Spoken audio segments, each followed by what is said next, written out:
Hey, I'm Alex. Thanks for stopping by my channel. Today, I'm headed to IKEA in Houston because I have a birthday coupon that expires in 2 days. I'll be on the hunt for 8x10 photo frames for a few prints that I ordered online. I'll also be looking for a new jar for my rock collection because it's kind of outgrown the one that it's in now. So I'll take you along with me. Here is what I'm wearing today. It's about 41 degrees, and for Houston, that's cold. So we've got an Old Navy coat on. We have a Vermont Flannel Company flannel underneath, favorite. Everlane skinny jeans, and some Thursday boots. Here's a fun fact for you. This is actually the widest freeway in the world. This is I-10 between the city of Katy and downtown Houston.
I did manage to stay under budget. My total was $64.89 after my $10 off coupon.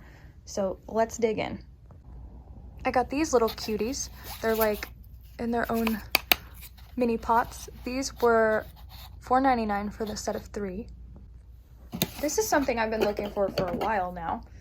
Just some smaller glasses. These are 10-ounce glasses.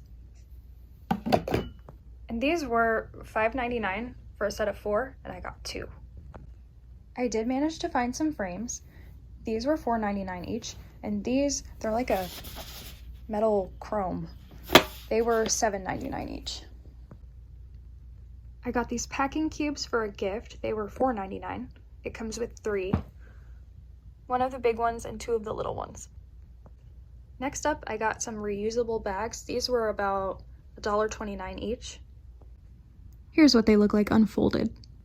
Next, I got a couple things for the kitchen. I got these mini tongs. The set of 2 was $2.99. Then I got these magnetic clips for the fridge.